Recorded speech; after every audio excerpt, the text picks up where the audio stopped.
खबर उत्तर प्रदेश कानपुर से। कानपुर में पुलिस ने ही पुलिस का हाफ इनकाउंटर कर गिरफ्तार कर लिया। हैरान मत होइए, दरअसल पुलिस ने जिसका हाफ इनकाउंटर किया है वो फर्जी पुलिस थी। पुलिस घटना का खुलासा करते हुए पुलिस कमिश्नरेट के डीसीपी पश्चिम विजय दुल ने बताया कि थाना अरोल क्षेत्र के अंतर्गत 5 मई को मध्य प्रदेश के दमोह निवासी वसीम खान और 2 अन्य व्यक्तियों के साथ फर्जी पुलिस बनकर 4 अज्ञात बदमाशों ने लूट की घटना कर तीनों मध्य प्रदेश निवासियों को अलग अलग थाना क्षेत्र में रोड किनारे फेंक दिया था, जिसमें लूट की घटना के बाद वसीम ने थाना अरोल में लिखित तहरीर दी थी। ये तीनों मकनपुर गांव बदियुद्दीन जिंदा शाह मदार के दरगाह पर अपने धार्मिक गुरु पीर से मिलने के लिए आ रहे थे। पुलिस ने देर रात मुठभेड़ के बाद बदमाश दिवांशु शंटी उर्फ अमन, रिशु सविता उर्फ लड्डू, सत्य प्रकाश यादव और सूरकांत चौरसिया को मुठभेड़ के बाद गिरफ्तार कर लिया है, जिसमें से एक बदमाश सूरकांत चौरसिया के पैर में गोली लगी थी, जिसको उपचार के बाद कार्रवाई करते हुए न्यायालय के समक्ष भेजा गया है। और इस पूरी घटना के सफल अनावरण करने वाली पुलिस टीम को हौसला अफजाई है तो 50,000 रुपए और प्रशंसित पद दिया जाएगा।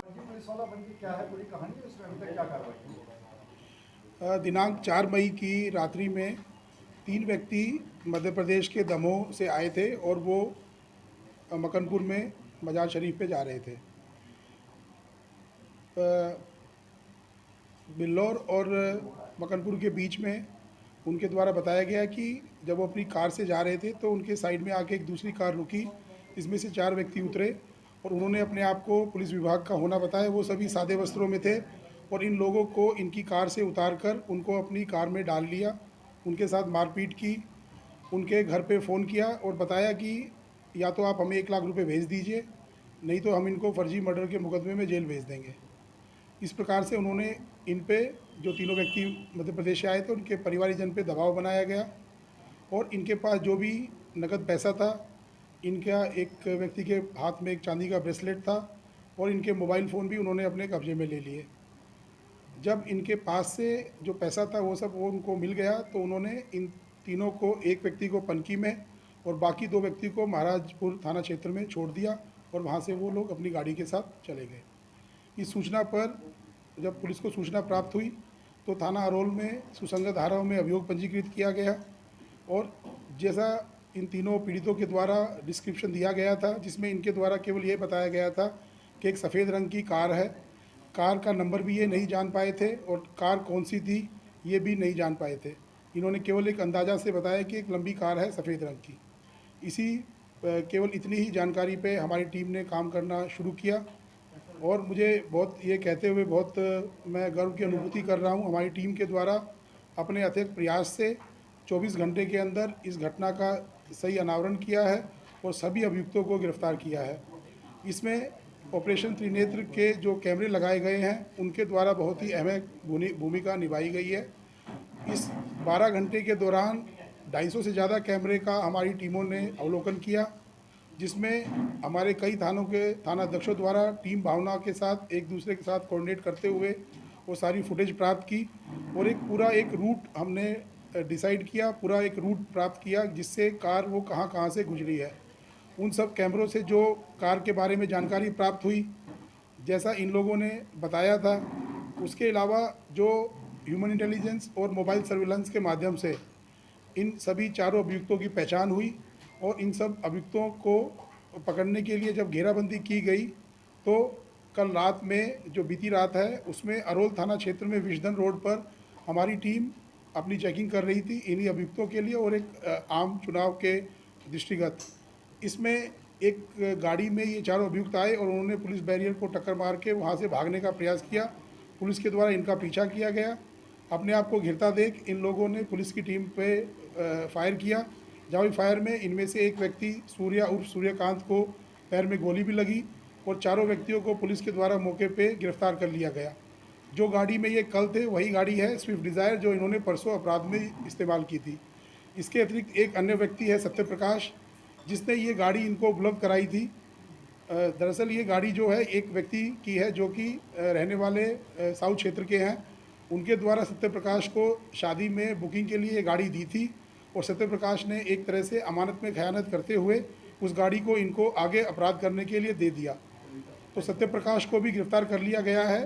पांचों अभियुक्तों को आज पुलिस अभिरक्षा में ले जाके न्यायालय के समक्ष प्रस्तुत किया जाएगा और आगे उनको न्यायिक हिरासत में भेजा जाएगा। सर, ये जो लोग हैं, जितने भी आरोपी हैं, ये पहले से अपराध करते रहे हैं, गैंग है या पहली बार की? इनमें से ज़्यादातर अपराधियों के ऊपर पूर्व में चोरी के मुकदमे हैं। एक अपराधी के ऊपर थाना गोविंद नगर में अटेम्प्ट टू मर्डर और आर्म्स एक्ट का भी मुकदमा है। ये सारा इनकी क्रिमिनल हिस्ट्री आप लोगों को प्रेस नोट के माध्यम से मिल जाएगी। इनके बाकी आपराधिक इतिहास के बारे में भी जानकारी की जा रही है। और जैसा कि मैंने बताया कि ये सभी लोग एक साथ पिछले काफ़ी टाइम से एक दूसरे को जानते हैं और इस प्रकार इनके द्वारा एक तरह से किराए पे गाड़ी लेके ये अपराध किया गया है और लोगों को डरा धमका के अपने आप को पुलिस वाला बना के उनसे एक्सटॉर्शन करते हुए उनके द्वारा इस प्रकार से अपराध को किया गया है। इन दो लोगों के ऊपर आगे विवेचना के उपरांत गैंगस्टर की कार्रवाई भी की जाएगी। जो हमारी टीम ने जिसने ये सराहनीय कार्य किया है, उन सभी टीम को पुलिस आयुक्त महोदय के द्वारा 50,000 रुपये नकद पुरस्कार देने की घोषणा की है और उन सबको प्रशस्ति पत्र भी मेरे द्वारा दिया जा रहा है। सभी कानपुर निवासी हैं आरोपी जो? नहीं, इसमें उन्नाव का एक लड़का है, कानपुर देहात का है और कानपुर के भी बाकी लोग कानपुर के हैं, लेकिन ये सब लोग रहते कानपुर क्षेत्र में ही हैं, अस्थायी रूप से कानपुर क्षेत्र में रहते हैं। इन्होंने 50,000 रुपये एक व्यक्ति से मंगवाया था और कुछ पैसा इनके पास कैश था, तो कुल वो सारा पैसा ये विड्रॉ नहीं कर पाए। करीबन 42,000 रुपये ये लोग विड्रॉ कर पाए हैं, क्योंकि कई जगह पे एटीएम इनका काम नहीं कर रहा था, उसमें कुछ दिक्कत थी। इस प्रकार से 42,000 रुपये इनसे लिए गए और इनके तीनों के मोबाइल फ़ोन इन लोगों के द्वारा फेंक दिए गए ताकि इनको कोई ट्रैक ना कर सके। सर, एक सवाल ये है कि 5 देखिए, घटना में जब उनके द्वारा पुलिस को सूचना दी गई तो उनकी सूचना में जो एफआईआर का मजमून है उसमें ये लिखा हुआ है कि उनको ये डर था कि ये पुलिस वाले हैं और इसी डर से वो लोगों ने ना तो शोर मचाया ना ही उन्होंने उसका विरोध किया। हमारे पास ऐसी कई सारी फुटेज है जिसमें इन लोगों को उन्होंने बंधक बना रखा है, उसको उतार के वो एक एटीएम में लेके गए तो वो आराम से उनके साथ चल के जा रहे हैं। उन्होंने ना तो भागने का प्रयास किया, जबकि आसपास काफ़ी गाड़ियाँ मूव कर रही हैं, ना ही उन्होंने शोर मचाने का प्रयास किया।